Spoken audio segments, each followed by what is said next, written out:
Hey guys, this is Nunzio, and welcome to the Behind the Scenes podcast. Today I've got Dr. Ismael Gallo. I've been watching this guy on social media, and I've been watching him blow up, and rightfully so. I love what he does. Dr. Gallo was drafted by the Los Angeles Dodgers in the 20th round of the 1996 draft. He played 5 minor league seasons, finishing his career with a .300 batting average.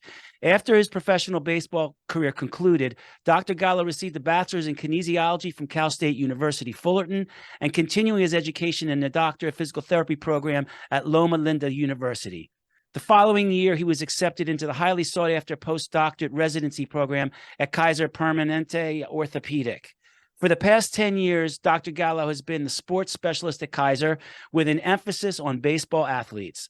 He then decided to develop the baseball flows, influenced by the concepts and principles of dynamic neuromuscular stabilization. We know it otherwise as DNS. This system involves the principles of developmental kinesiology, joint centration, oblique motor patterns, deep core training, as well as being based on the spiral fascial system. I'm excited to get into this one as it sits right on my side of the fence. So today we'd like to welcome to the show Dr. Ismael Gallo. Dr. Gallo, thanks for being on the show. You're welcome. What an introduction, man. Did you like that? Something else. It was awesome. Yeah. You know what? People tell me I'm good at this. I love talking, and I love talking to people who know what they're talking about, which is why you're on the show. So tell us about your path to where you are now in your life and your career, because it seems to have been a really interesting journey. And I really love the fact that you're applying this to baseball, and you actually were a baseball player. So tell us a little bit about, at what point in your baseball career did you decide, hey man, there's going to be a shift in my energy and it's going to go this way? Well, I think people don't realize that. I mean, I think what people find most interesting about my story is that I was a high school dropout. So I really didn't play varsity baseball. And I was able to get a GED, and then that's when I got drafted out of Mount Sac Junior College. And you're right, I played for the Dodgers 5 seasons, and I gave it my best shot. And it was one of those too where after a while the writing's in the wall is I couldn't get past that hump of the single A, and no matter what I did, I couldn't get to that double A.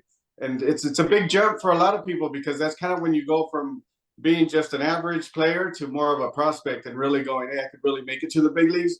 And I felt like what limited me the most back then was my athleticism. I just couldn't make plays. I was a second baseman, shortstop, and I found that I wasn't athletic enough, and I had no idea how to develop it back then. And that was the biggest thing that I found is I could hit. Trust me, I hit 300. I hit 340 one year. I saw that. I was actually impressed with that. Yeah, so I was a hitter. I mean, I could hit this day. I could probably hit a line drive up the middle, no problem. But it's the defense and the athleticism of running and jumping and all that, everything else that goes into baseball that I just couldn't get there. And, and as the pitching got better also, I realized that even in hitting, there are certain pitches I couldn't hit for power. So that low and outside pitch, I just didn't have the athleticism and the movement flow to be able to get to it consistently. So as the pitchers started hitting those spots a lot better and going in and out and up and down and doing everything they do on the mound, and that's when, for me, it turned into, all right, I'm a high school dropout. I got no other skills other than hitting a baseball. And I said, okay, well, I'm going to dedicate my energy to academics. And I'm going to use the same principles and the same dedication and the same discipline, everything I learned in those 5 years with the Dodgers, and I'm going to apply it to the rest of my life. And one of them is going to be academics. And that was the biggest energy change for me was, and it's funny because I had a discussion with Jerry Weinstein before I said I'm done with baseball, and it was one of those where he gave me some examples of guys that have powered through in the minor leagues and actually made it. But I think for me at that point, I was looking at the big picture for me and what felt better going forward, and it just wasn't for me at that time. It was time to move on. And trust me, it was one of the hardest decisions you ever have to do in life, is to take off that jersey for the last time and to say my professional career is over. I can't imagine that. Yeah, and trust me, other teams called afterwards, so it wasn't like I left and no one was calling. I got calls from a lot of teams in Mexico, a lot of other teams in the organization, because, I mean, when you're a hitter, everybody wants a good hitter on their team. So there was definitely calls for like a year or two, and then I was just so dedicated to the academics that I said, that's it. I can't be going back and forth and tiptoeing. And then that's why when I decided I wanted to be a PE teacher, and then I decided that I had to go for the doctorate. So I also had a shift on that end when I was at Cal State Fullerton. Well, I'll tell you what, I know Jerry Weinstein. I speak with him a lot on the circuit. And I'm going to tell you that while he tried to convince you to stay, he probably, because he's such an avid fan and lover of learning, that he's probably milking you for those flows because he's a guy that just constantly likes to learn. So now he's learning from the other avenue that you took, so that's good. It all comes back. For years, the industry has adhered to pretty much only looking at movement as mobility or stability problem. While many physiological variabilities can be measured and trained through static training, we can't predict what will happen to those variables if they're disrupted by transitions, which the transitions that I hear you talk about. I've heard you talk at length about transitioning through positions, being a driving force in your flow system. Can you talk about a bit about what DNS is and the importance of training the neural component? Well, for me, when I started looking at DNS, it was I was already into my career. As far as I didn't learn DNS through my residency at Kaiser. At Kaiser, it's very dominated by the medical model. Which has a lot of stability, mobility, controlled movement, and then the skilled and kind of that model. And I really didn't learn DNS until about 2016, 2017. That's when I first started to really look at a different way of moving and training baseball players. And even then, I'll be honest with you, it wasn't such like when you see a theory, the hardest thing to do with a theory is to put it into a practical application. And I think in 2016, when I was first introduced to DNS, it's the practical application of it is difficult. To make that jump from all the DNS principles and all the transitions they work on, and to bring that on to make it really dynamic for the baseball field, it's not that easy. I mean, there's a lot of clinicians that struggle with it, and I struggled with it for many years. It's a huge learning curve to be able, especially in a society where static stretching and doing everything in the sagittal plane we've been doing for so long. You now have to try to move through those positions, and the problem solving, the brain trying to do the problem solving and moving through these positions. I think that the thing that makes it so difficult is trying to get the brain in sync with the body. I think you hit the nail on the head, but I think also we have to start looking at movement being a multitude of systems, right? It's not just I say the movement system, but I mean you have so many systems at work that are causing that solution to that movement problem that you're facing. And it's one of those that if we're looking at static movements and we're looking at stability and mobility and we're training it how we do with the medical model, we're missing a boatload of systems, the fascial system, the vestibular system. I mean, the somatosensory, there's so many systems at work to make you a good mover. And I felt that with the baseball flows, that's the mentality I took. Is I'm gonna combine all these the systems, right? I'm gonna take all these principles and I'm gonna put them into one system, which is the baseball flow system. And I'm gonna train players like that. But it was definitely a huge learning curve because I had to learn so many different systems. I had to synthesize so much information to make it very practical so that you could actually do it at home. I was watching a lot of the stuff that you do. And when you talk about so many systems, it's a fusion of a lot of things. I see a lot of PRI there. I see wall press abs, like to stabilize the core so we can get better hip mobility. I see left rib flare that you kind of address from PRI, trying to relocate the rib cage. These are things that are great. I see a lot of fascial work that we're going to talk about in a little bit. I've been doing kind of a scaled down version of what you call the flows. I've been doing that in my facility for probably now the last 2 years. But you also talk about neural connectivity and neural drive. Can you please explain the difference between those two for our listeners? So for me, I'll discuss neural drive first because neural drive for me is a huge one because we have in your body, you'll have these dead zones. We all kind of know where they're at. That's why we're always training the core. We're always training the glutes. We're always trying to get more activity in those areas. And for me, neural drive is one of those things that we don't train enough. We don't train enough isometrics and enough of that drive to that muscle and into that area. So the player has this huge motor now to be able to use as they flow. And there's a whole section that I start with is we do a lot of planking. We do a lot of neural drive type of movements and exercises just to make sure that we're getting those dead areas to increase the activity. So I got a question for you. As far as neural drive, I'll do a hip abduction test on our guys where I lay them on their side and I'll check hip abduction strength. And a lot of times I'll find that they've got these big, giant legs. Okay. I've got minor league and pro guys in here who have these big hamstrings and these big glutes, and I put them on their side and I can push that leg straight down.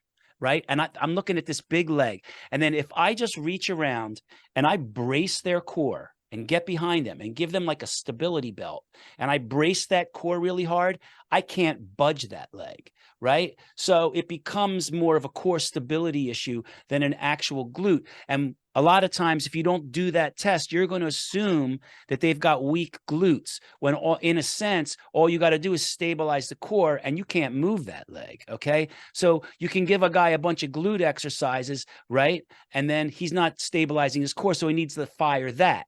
Or if I lay a guy on his stomach and I have him get prone and I have him go into hip extension, and I put a thumb and a finger on his QL and his glute and his hamstring, and I want to feel that glute fire first. And I'll tell you, and you can probably understand this, 7 times out of 10, guys are firing hamstring or QL before they're firing glute. Is that what you're talking about? Learning how to, the neural drive to actually fire the glute first? Is that what you're talking about, or is it the connectivity? That one would be more of the connectivity and the Right. sequencing, Okay. right? Okay. Sorry about that. The neural drive is just driving just activity to that muscle, right? It's just creating the horsepower and that activity of, we're getting the nerve to fire directly into that area to get that activity up. Now, the connectivity, neural connectivity is more of what you're mentioning, right? Is the sequencing. Is how is your deep core connecting to your QL? How's your QL connecting to your hamstring? How are we working through a system versus isolated muscles, which we have a tendency of doing, which is, oh, let's just work the glute medius and let's just fire it up. And there is a component of that to a certain extent. There's a time for that. There's a time for that, exactly. And the time, and I'll tell you this, the time happens fairly quick. You know, it's you can do both at the same time. You don't have to choose and say, oh, we're going to go all neural drive today. You go, no, we're going to go neural drive. We're going to go neural connectivity. We're going to connect everything. Everything's going to flow. We're going to work on sequencing. And we're going to do it through a very practical movement, and a movement that's going to transfer to the baseball field. That's fantastic. Let's talk a little bit about the fascial system, particularly the spiral line. The more relaxed the muscles are, the more energy can flow through the body. Can you talk a little bit about how you involve the fascial system in your flows? So for me, the fascia, I mean, it's so interesting how much we're learning about fascia now. I'll tell you, I mean, when I did anatomy back in 2007, is we just cut that stuff out. I'll be honest with you. It's interesting. They just cut it all out. Yeah, so it was one of those that back then, it was one of those things that it was just in the way. We were trying to get to the muscle, we're trying to get to the nerve. And now we're finding that it's elastic. Now we're finding that it has tons of proprioception. So somatosensory, right? It's giving you tons of kinesthetic awareness. And it's one of those that I love fascia, I love the spiral lines, I love everything. But what I love most is training it.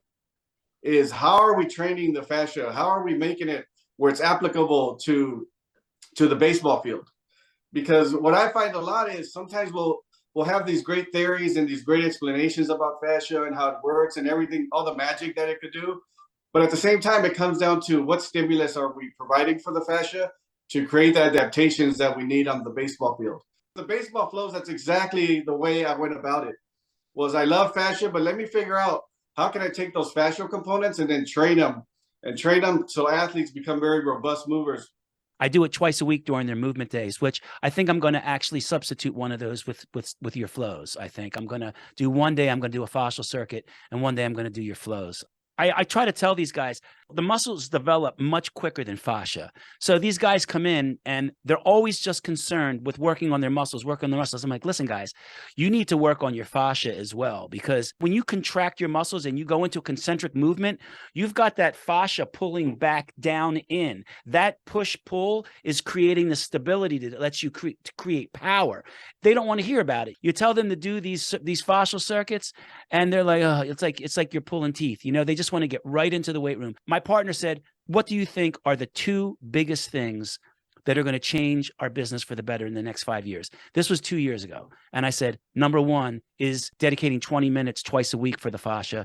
And the other thing is really, really using bar speeds. And they're the 2 things that I started doing. My guys, less pain, and that fascia, nothing is a bigger cause of more inefficient pitching mechanics that I've seen than guys with banged up and grimy fascia. What you're doing and incorporating a fascial system in it is absolutely amazing. Do you find that once systems start flowing, should we say bigger issues remain and expose themselves? It seems like your flows can almost be kind of an assessment within themselves. Well, here's the thing is my thinking has always been that your assessment needs to be the intervention. You know, it's if you can't assess something and then intervene a whole different way. You know, it's just one of those that your assessment is going to lead the remainder of your treatment. So if we're assessing a joint, for example, right, and you're assessing an internal rotation restriction, you're going to go right into that and go like, oh, now I got to give them something to increase their internal rotation. Once you start reductionist, you end reductionist. But for me, what the flows was, I wanted to start systems based. And when you start neurological process based, you're going to end up with an intervention that's going to be neurological process driven. And I think that's the biggest thing that I find is that once we're able to change those things and we're able to get them to move cleanly, then you'll start to find the bigger problems that'll arise. Can you give us an example of that? But for example, it would be someone who's flowing really well, and then when they get to the skill component, they're still struggling getting into certain throwing stabilization, mobility, whatever it is, that they're still having some difficulty with the skill itself. Now, what people don't realize is that if you look at skills at the top of the pyramid. You know, we have all these foundational movements where we're crawling, rolling, all these developmental movements that we have to develop to get to that top. So it doesn't mean that you're going to develop all these developmental patterns. And then once you get to the skill still has to be practiced and the skill still has to be trained. But we can't jump to the skill and get so dominant with the skill and keep hammering kids with the skill and keep hammering them with and that's all they want to do, really. And it's like building the roof of a house before you build the foundation. It's like building it upside down. Exactly. And I think another great thing about the flows has been the buy-in. I'll be honest with you, Nancio, is the buy-in with the flows has been tremendous where players are digging it. It's huge because what I'm finding is I'm the opposite. Players are actually messaging me and going like, you got some more flows? I got to get into these flows I see online and everything. And I'm having to hold them back to say, hey, hold on. There's a process to what we're building here. And it's not just about doing everything you see on social media. There's a process and there's something that we're not guessing how much better they're going to get at movement. It took me a long time to develop a system. It wasn't one of those things where it was overnight. I mean, I've thought about this from so many different angles. So let's talk about the pelvic floor and the deep core for a minute. You know, a lot of athletes make the mistake of, when they're trying to increase their mobility, they don't stabilize the middle. They don't even think about the middle. When I watch guys doing mobility work sometimes, and I go downstairs and I walk on the floor, they're not stabilizing their core right now. They're in huge amount of extension and their core is just shut down.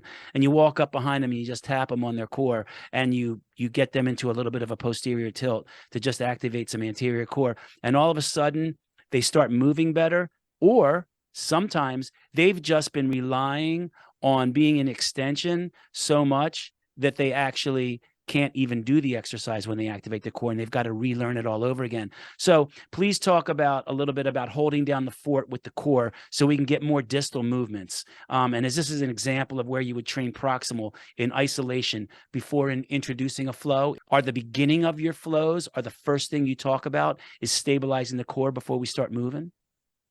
100%. I think if you're not stabilizing the core, then you're not getting that distal mobility.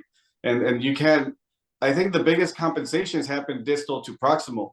So it's one of those that we have to really ingrain that pattern of moving through the middle and making sure that we're getting that neural drive to the deep core and that we're stabilizing. Whenever you do mobility work, I always tell people is you're doing yourself a disservice if you're not really creating that neural drive to the deep core and stabilizing before you move the hip, before you move anything. Everything should move around that and self-organize around the deep core.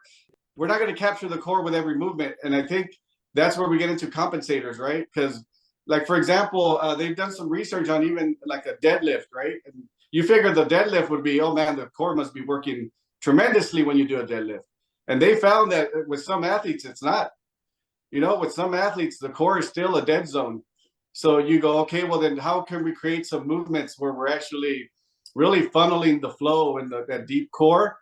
And that's what I did with the baseball flows was we kind of assumed that every movement is going to kick in the deep core because it would happen automatically then, right? It would happen with everything. And you think, well, these guys, for whatever reason, their deep core is not kicking in when they're trying to move distal segments. that brings me to my next question, because is there a baseline age or amount of baseline strength necessary to ensure that younger athletes with limited amounts of strength, especially in their core and growing issues, are not getting good at moving poorly? Like, you just can't hand young kids a flow and expect them to do it with the amount of growing that they're doing and how little strength they actually have and how little core strength they actually have. Is there a difference between the flow that you're going to give? Flows, obviously, you said, are progressed. Is there a difference that what you're going to give a young kid? On the other side of the coin, we'll have a more elite athlete. Those guys, on the other hand, they're the opposite side of the coin. They're like expert compensators, right? So how do we work around who we're dealing with, and how do you decide who gets what? Is there an assessment? Please explain. I'm very curious about it. First, the strength component, the baseline strength. And I think people have to realize that strength is movement pattern dependent. So once you have enough strength to get up from the ground without using your hands, and you're able to do that with proper sequencing, with real good stable patterns, at that point, you probably have enough strength to be able to do a lot of things. But it's one of those things that sometimes you'll have strength in the gym, but you won't be able to get up from the ground, and you won't have that strength and that coordination to be able to do that. And for me, that strength that I go, at that point, you're not at baseline for me. If you can't get up from the ground without using your hands and sequence yourself properly to get up and have the patterns and to have the flow to be able to do it very efficiently, then for me, I go, you're not strong enough. How do you know the athlete that you're sending these flows to? How do you know that they're strong enough to even do them? So we have a movement screen that they'll send to us. They'll send me those 3 videos if they like, because some athletes that we have would rather keep that or kind of just do it on their own and kind of screen themselves. But for us, they'll send it to us, and then we take a look. I'll take a look at it. And then at that point, I'm looking at strength. I'm looking at patterning. I'm looking at how they sequence, looking at their flow. And then they'll send it to me in a month again. And then again, we take a look at it. I'll send them the before and after. And then if they want an explanation, we go over explanations on how they're transitioning better. But I think for me, that's where the strength component comes in, is once you can control your body weight and manipulate your body weight, that's when you have enough baseline strength. I see so many young kids who don't possess that strength yet. How do you give them flows when you look at somebody who's like failing even the first video? Exactly. So then you go from the ground up, right? You simplify the transitions, you simplify the flow, you start them on the ground, then they start to transition to a side plank, then they'll start to transition to a tripod. And we work on that flow of gaining vertical height as we go through the flows. And we increasingly, as they go through the system, then they start going into a half kneel, then they'll go into a running man. So it just increases slowly. So it kind of progresses them as they go through the system. They're developing their strength, and they're developing the flow to be able to get up from the ground. And that's kind of, for me, what's worked the best. Because if we keep hammering them with these exercises that are way over their head and they're not able to perform efficiently, then we're just creating great compensators. So how often do you reassess? I believe that you said you send them flows monthly. How often do you reassess to find out if they go to the next phase or not? Well, my biggest thing is I know people like everything to be linear, right? They expect it to, like, hey, guess what? When I meet this threshold, I want to move on to the next one, and I want to move on to the next one, and I want everything to be individualized. But if you think about it, you go, hey, guess what? That's not how the body works. It's you gotta explore movement, and even if you might not be 100% ready for the next phase, okay, you've done it for 2 weeks, then you're gonna get 5 new flows. Now, the 5 new flows are not automatically going to jump to this crazy amount of movement, as we're incrementally creating it. And some athletes need more. You might think like, oh, this kid's not ready for the next flow. But I usually tell parents, I go, yeah, they are. They've been doing it for 2 weeks. They've been already flowing with that one. They're ready to move on. They're ready to create some new adaptations. But it's not like we're going from 0 to 60 from one phase to the next. It's very incremental on how we do it, because it's the same flow, same patterns, and we're just increasing the height and the vertical and a little bit more of the what I would say, we're trying to make them work a little bit harder to get into those positions as far as the transitions. But yeah, you got to keep making them reorganize the body. I guess changing something too quickly is not a good thing. And also in this circumstance, keeping somebody in the same flow when they're ready to move on, that becomes explicit at some point, right? That they're not getting anything out of that anymore. They need to progress it. yeah, exactly. And you probably see this a lot, right? Where everything kind of works in an inverted U. So that your gains are going here, here, here, and then you'll plateau. Diminishing And if you returns. just stay there, you're just gonna stay plateaued, and then eventually you go this way, right? Where you go, like for example, a squat. When you start getting stronger in a squat, you're like, oh my god, you're making so many gains, everything looks good, your velocity is going up, everything, and then you just boom. And then the heavier you go on the squat, then you start to go like, hey, hold on, your velocity is going down, you're starting to get too tight, you're becoming a squat king versus a baseball player. So an interesting story when I first got turned on to VBT, when I first was a strength coach years ago, I just wanted to get guys strong. I'd get a kid from 10th grade, get him strong. Velo goes up considerably. 11th grade, keep getting them strong. Velo goes up, but not as much. I get him to 12th grade, getting stronger. Now his velo's not going up at all, right? What's happening is he's reaching diminishing returns with his weight. The cross-sectional area is getting thicker, but it's also limiting movement, right? So in what you're saying, those diminishing, that inverted U, that happens in everything. And I think that's a new thing that people are finding a lot about, is when do you switch the program? When do you make changes? And, when is heavy too heavy? Exactly. Yep. And then with the flows, that's exactly what I'm trying to take advantage of that curve. And I'm trying to add enough variability to where we're going just rising, self-organizing, more variability, different movements. But it's all based on, we're trying to get to an endpoint of making you a robust mover.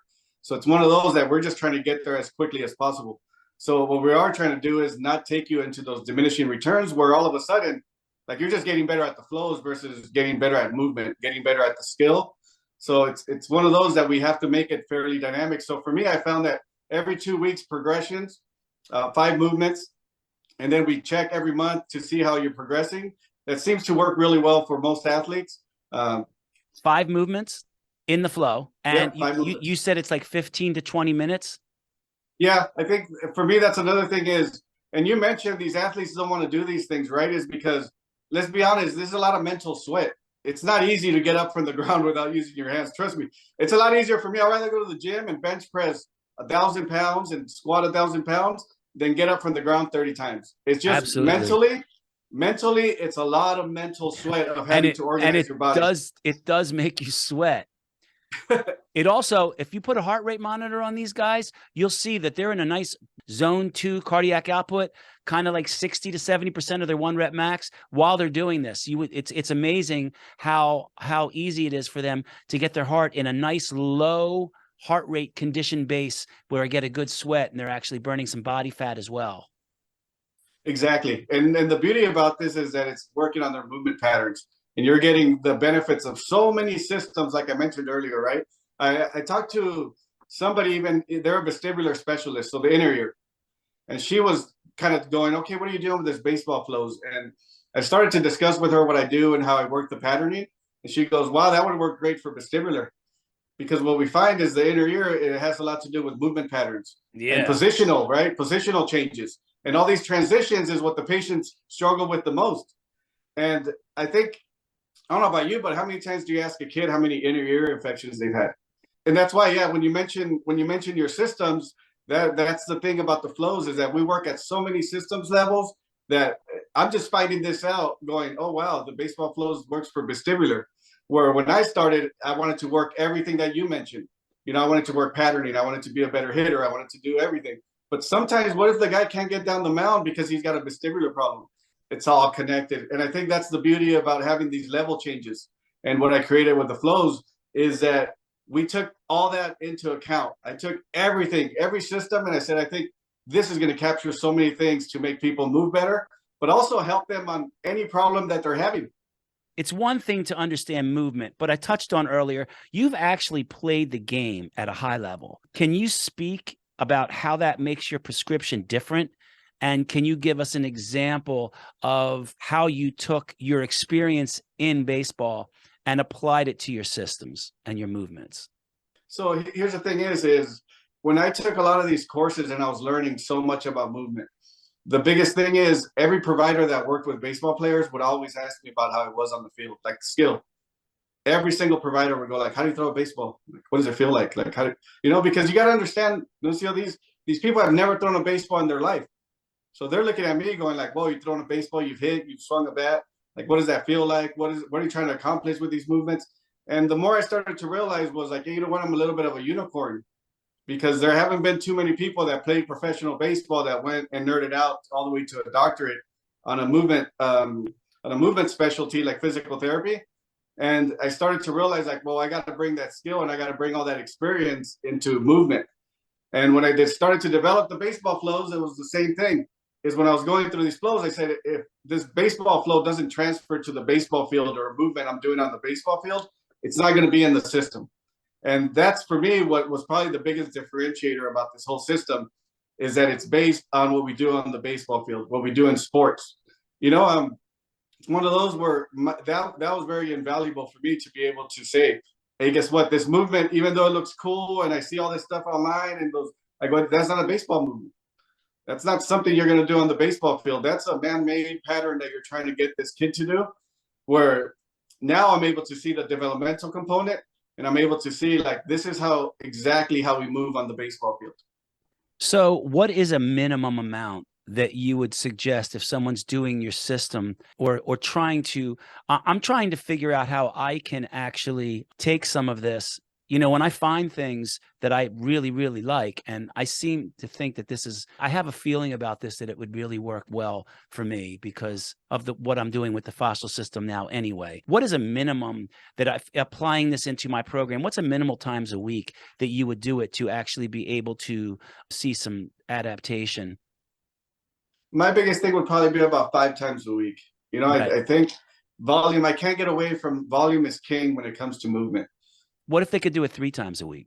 3 times a week, oh yeah, that'll work. It's one of those where, I mean, you could do it 2 times a week. Yeah. It's like anything, right? It's going to help. But for me, is volume is king when it comes to something like this. But it's not volume in the sense that you're going to do an hour or 5 times a week. It's volume of 15 minutes, 20 minutes, and you're doing it 5 times a week. And it's one of those things is that when you're trying to create neural connectivity, the more connectivity and the more drive you have through that pathway and driving, it's like driving a road, right? And you go like, I'm trying to pave this road. Nuncio, how many times should I pave this road before I get good? And you go, well, as many times as you can, right? And the more you do it, and the more time and the more condensed it is, and the more you're able to do that, the quicker you're going to get done with that. It's those 10,000 hours, right? At 10,000 hours it takes to perfect something, right? They say the more the better. So because the reason is I have guys sometimes that are on 3-day programs here, and I have guys that are on 5-day programs here. A lot of times I'm going to have a guy for 3 days only. So I'll put that in his program every day, and a 5-day guy, I could put it in every day, but I can make sure that he's doing it at least 3 times a week. So that's great. Awesome. Well, here's the cool thing too. Here's the cool thing about the flows is that we do it through an app. So like those three a day guys, they would sign up for the app and they just have a monthly subscription, and then they could do the other 2 days at home. So I think that was my biggest thing too, is I wanted to make something or create a system that it could be delivered real easy, that you can do at home. You don't need a lot of equipment. You don't need to be in a facility. You don't need to have all this room either. You're just flowing in an area where you're going, okay, I'm getting movements. And I did a lot of these flows. I could do every single one of them in my living room. All you need is a little bit of resistance bands, and then later on you'll need a kettlebell. But everything can be done at home. So those 3 a day guys or 3 a week guys, you would just have those guys sign up for the app, and then they could do it at home as they please. I love it. It reminds me a lot of Franz Bosch's dynamic systems theories. Like it's just giving guys a problem. It's basically, this is like, the next horizon in how to train. And as far as getting guys mobility and have them sitting there doing static movements all the time, I think for our listeners out there, this is a really, really great thing. It's great if you can move, but staying in one place at one time is not the most best way to get athletic. You know what I mean? So You have to move. You have to move. Awesome. We've been with Dr. Gallo, Ismael Gallo. Doctor, how can guys get a hold of you? Well, usually the easiest way now is go to www.baseballflows.com. Everything runs through the website, so you'll see all the links to all my social media, my Twitter, my Instagram. I'm on FlowsDoc on Twitter. That's probably where I post most of my stuff as far as what I'm thinking, kind of what I'm developing next. Kind of the brainchild of Baseball Flows on Twitter is probably where I'm the most active. So I feel like that's a pretty good a good way for me to get my message out there as far as what I've been learning and what I think is practical for the baseball community. Absolutely. And you can reach me on Twitter at Nunzio Signore. My facility is RPP_baseball, and my website is rocklandpeakperformance.com. I have a book out on velocity-based training called How to Apply Science, Technology, and Data to Maximize Performance, published by Human Kinetics, and you can get it on Amazon. We've been talking to Dr. Ismael Gallo on his movement flows. I highly suggest you check him out. It really seems like a really, really great system, and he's done the work for you. So, Doctor, thanks so much for being on, and I'm hoping to get you on again. Oh yeah, for sure. Yeah, anytime. I mean, this system is evolving. So it's one of those things that if we talk again in a couple of months, in 6 months, it's definitely evolving into something that I think is going to change how we train for baseball players. I'm down with that. Until the next time, thanks for tuning into the Behind the Seams podcast, and we'll see you on the next one.